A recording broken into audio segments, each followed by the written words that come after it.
Every day I share another story from the Golden Age and the moments that shaped an unforgettable era. If you'd like to keep these memories alive with me, hit subscribe. It costs you nothing, but it means a lot. Thank you for being here. Now, let's begin.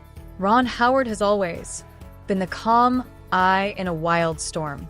A filmmaker known for dignity, restraint, and treating people right.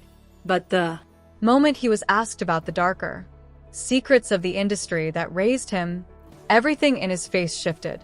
He once said quietly that people wouldn't believe what some legends became once the cameras turned off, and that the so-called golden age of Hollywood wasn't golden at all. According to him, it was a world built on silence, pressure, and people getting pushed around. A place where fame acted like a shield, letting certain stars behave however they wanted. The same people who shaped America's fantasies were also responsible for breaking spirits behind closed doors. And now, all these years later, Ron Howard is finally willing to repeat the names tied to that chaos. Errol Flynn, the devil behind the smile. Long before smooth-talking spies or rum-drinking pirates hit the screen, there was Errol Flynn, the charming daredevil who made danger look cool. On screen, he was the perfect adventurer, fearless and sharp. Off-screen, Howard explains he was a whole different story, someone reckless, impulsive, and driven by ego. Born in Tasmania in 1909, Flynn hit Hollywood in the 1930s and shot to fame overnight after Captain Blood in 1935. Studios built a fortune around his charm, but underneath that shine was a man battling personal chaos and serious addiction. By the early 1940s, everything around him was turning toxic. In 1942, he faced charges connected to two young women, Peggy Satterley and Betty Hansen. Newspapers everywhere ran the story, splitting the entire country. Flynn laughed through the testimony, brushing it off as if being a star made him immune to consequences. Warner Brothers brought in Heil attorneys. Fans camped outside the courthouse, and insiders whispered that some witnesses suddenly disappeared after being pressured by powerful people. Flynn was acquitted, but the shadows around him only grew darker. Decades later, private letters from 1978 showed him bragging about his behavior and mocking people who said they were afraid of him. 1. Howard said reading about that trial was a major turning point for him. The moment he realized Hollywood could protect people who acted wrong simply because they flashed a smile for the camera. To the public, Flynn stayed a rebellious icon. To insiders, he was a walking warning sign. Years of alcohol, drugs, and financial messes destroyed him. And in 1959, at just 50, he collapsed in Vancouver after pushing his body far past its limits. His autopsy listed heart failure, cirrhosis, and ulcers. But Howard says the real cause was simple. Flynn lived in extremes, taking from everyone and giving nothing. His story became a symbol of Hollywood's moral breakdown, a reminder that charm can hide cold behavior and fame can't save anyone forever. Kirk Douglas, the man who couldn't stop fighting. To Ron Howard, Kirk Douglas was the definition of contradiction. On screen, he spoke of justice, courage, and loyalty, but off-screen people remembered him very differently. Sharp, intimidating, and constantly ready for a born Iser Danlovic in 1916 to a struggling immigrant family, Douglas clawed his way out of poverty through pure determination. By the time Spartacus turned him into a worldwide legend, he had everything: power, money, and respect. But people who worked with him said he had a temper that could shake a room. Crew members described him as impossible to satisfy, snapping without warning, leaving people nervous and stressed. Actress Deborah Padette once said he didn't just want to lead he wanted to control everyone standing in it. Ron Howard, who studied Douglas's performances while learning the craft, later said there was a rage under that smile, the kind that slowly eats a person from the inside out. An intense attitude followed Douglas throughout his career. Over the years, many old Hollywood insiders repeated troubling stories about his behavior toward women. Some authors and people connected to the industry have discussed claims tied to the 1950s involving Natalie Wood, referencing her sister Lana's comments in a 2018 memoir. These stories have been debated for years, and because key people are no longer alive to speak for themselves, Howard emphasizes that these kinds of allegations reflect the complicated, messy, and often secretive culture of the era rather than proven facts. Douglas never faced charges, and the whole situation disappeared under the same wall of silence that protected so many powerful men during that era. Even long after his passing in 2020 at the age of 103, the controversy didn't return as gossip, came back as professionals finally speaking honestly about old Hollywood's culture. His presence could lift a set or freeze it, leaving people inspired one second and tense the next. Stanley Kubrick, who directed him twice, once said Douglas was the most driven man I've ever met, and the hardest to control. Ron Howard later reflected that the real lesson of Douglas's career wasn't about skill or fame. It was about how unchecked power can twist the rules around one person. Douglas carried himself like nothing applied to him, and the industry let it slide.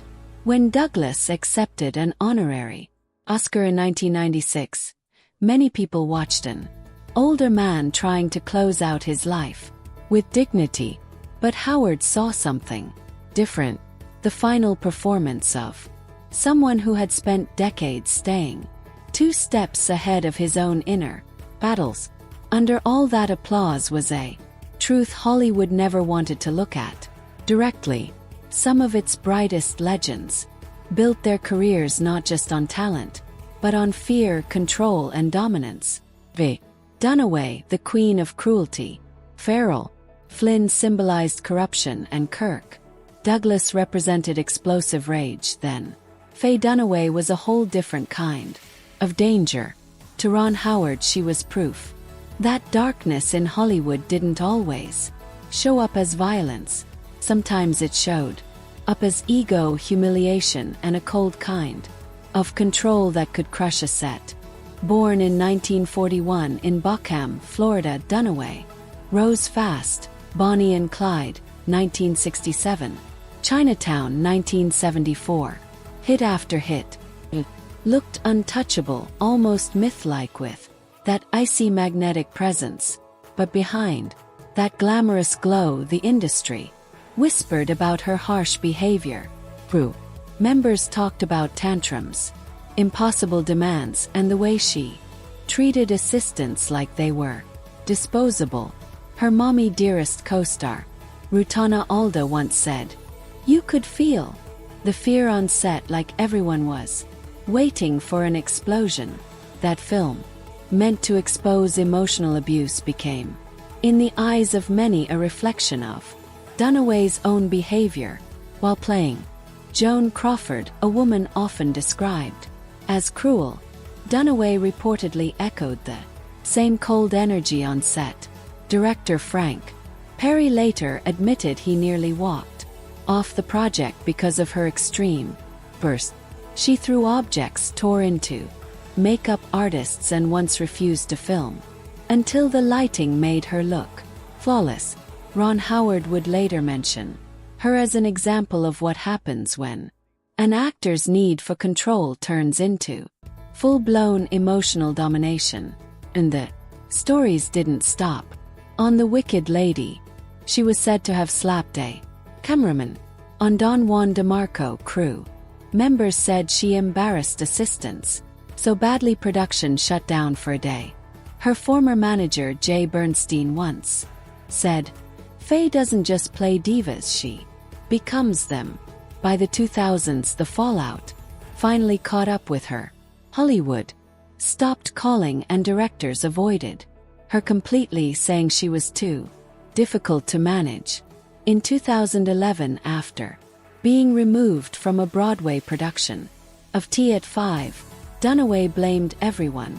When a journalist asked Ron Howard about her legacy, he answered carefully but sharply. She chased perfection so intensely that she forgot compassion. Her downfall wasn't sudden. It unfolded over years. The woman who once dominated Hollywood found herself isolated and avoided even at events honoring her own films. To Howard, she became a symbol of what happens when talent has no empathy. He once said, "People talk about power.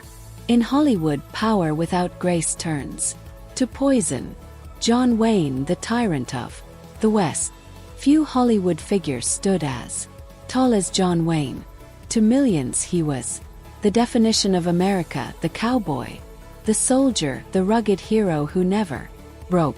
But to Ron Howard, who grew up watching those classic films on black and white TV, the truth behind that legendary image carried a darker edge. Ron Howard once said that when he learned who John Wayne really was, the hero image snapped instantly. "I stopped seeing the hero.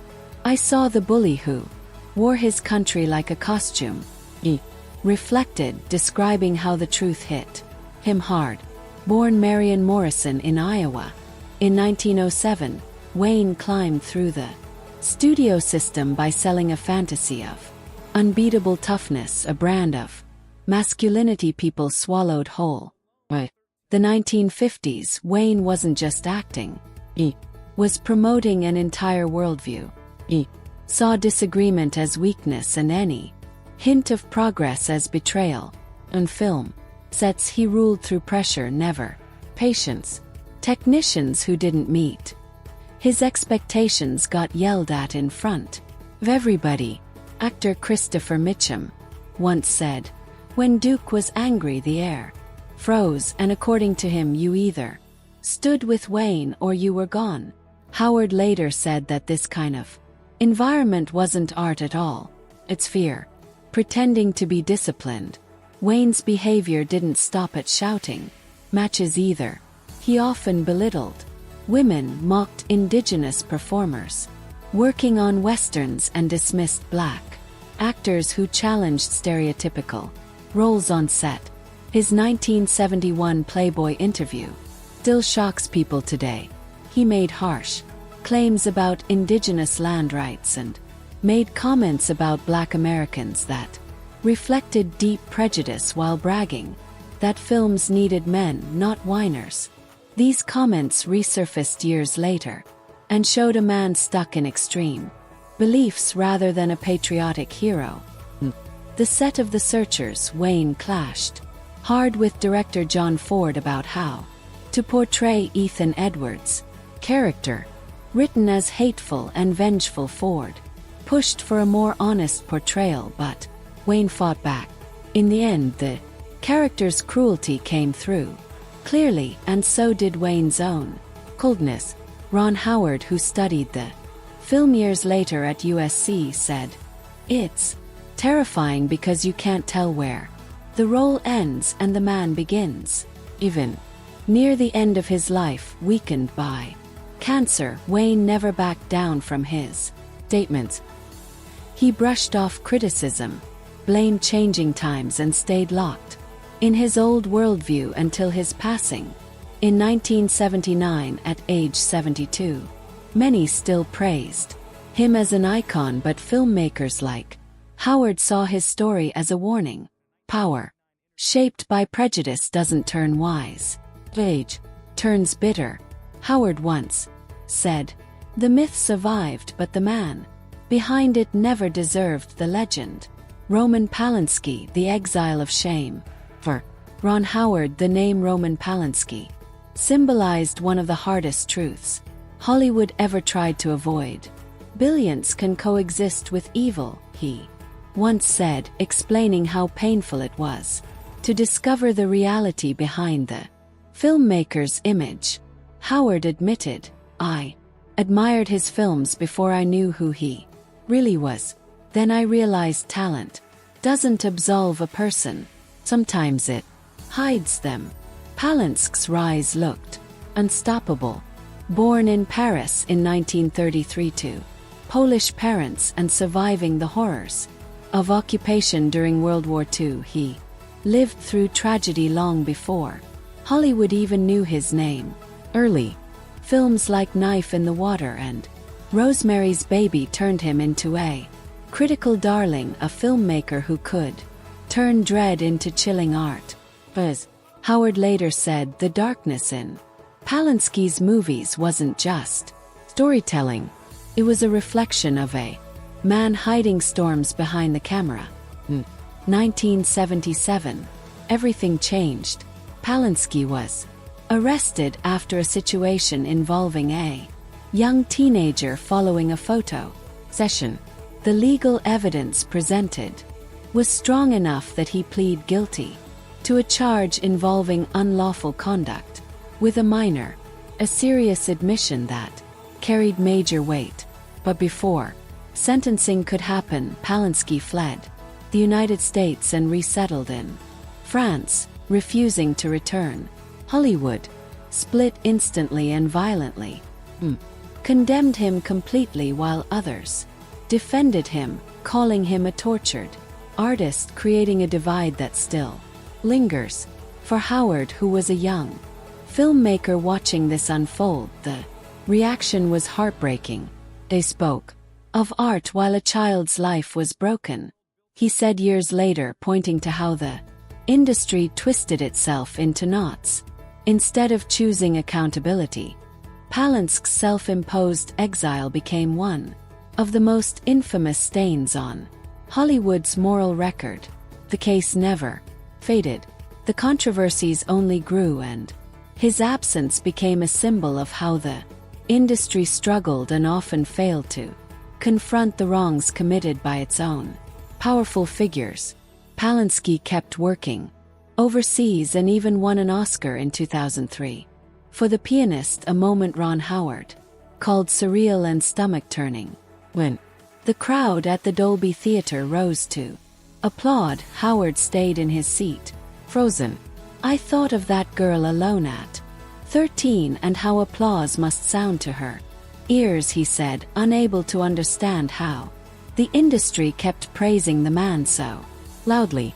Even decades later, Hollywood's willingness to separate brilliance from responsibility made him furious. When Polanski won Frank's Caesar Award in 2020, protesters stormed out of the ceremony, and to Howard that scene felt like justice finally showing up. Late, but not too late, he told Vanity Fair in 2021. "It took the world 40 years to say what should have been said the next day. That a monster doesn't become less monstrous because he can frame a shot." Polanski still lives freely in Europe, protected by legal barriers, but followed everywhere by the controversy attached to his name. For Howard, Polanski's story represents everything that poisoned the so-called Golden Age, a system that protected the artist but ignored the people hurt along the way. "Hollywood forgives anything," he said bitterly, "as long as the lighting is but Mickey Rooney, the smile that light." If Polanski showed Hollywood's hypocrisy, Mickey Rooney showed its illusion, the idea that charm could cover up the damage someone caused. For Ron Howard, who once watched Rooney's cheerful musicals on late-night TV, learning who he truly was felt like a punch. "He was the face of joy," Howard said once, "but behind that smile was misery. And worse, he spread it." Born Joseph Yule Jr. in 1920, Rooney became Hollywood's first massive child superstar. By 18 he was the highest paid actor in America with MGM building their empire around his grin and energy. But that kind of fame twisted him early. And as he grew up, so did the chaos. He married 8 times, cheated often, gambled away fortunes, and left emotional wreckage behind him. His ex-wife, Ava Gardner, once said he was the shortest man with the biggest ego in the world. Behind closed doors, the trouble only grew. In 2011, accusations surfaced involving his 8th wife, Jan Chamberlain, and her son, both accused of isolating Rooney and taking control of his finances. But long before these issues, stories of Rooney's own harsh behavior were already legendary. Former co-workers described him as unpredictable and sharp-tongued. Judy Garland, his closest friend during the MGM years, once said privately that he could make you laugh one minute and tear you down the next. Garland, pushed by studio pressure and struggling emotionally, later hinted that Rooney, not just the executives, carried some responsibility for the pain she endured during those early years. By the 1960s, his career was falling apart. Scandals, addiction, and financial disasters followed him everywhere. In a 1979 interview, Rooney said, "I've lived 1,000 lives." But as Howard later reflected, he lived them all for himself. Even in old age, Rooney's anger never seemed to fade. He blamed studios, former partners, friends, even fate itself for how his life collapsed.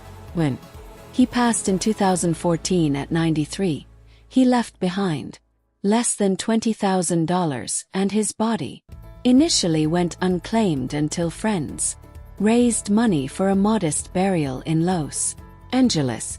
For Ron Howard, Rooney's story was the final piece in a pattern, proof that many of Hollywood's brightest smiles were hiding heavy secrets.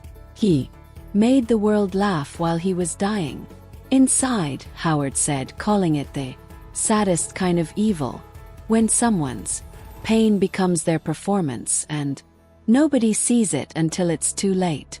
But Howard, these stories were never about revenge. They were warnings. The golden age wasn't golden. It was built on silence, pressure, and hidden lives covered by fame. And as he once said, the scariest monsters aren't in horror films, they're the ones the spotlight protects. Drop your thoughts in the comments below. Hit that like button if you felt something real. And don't forget to subscribe for more stories.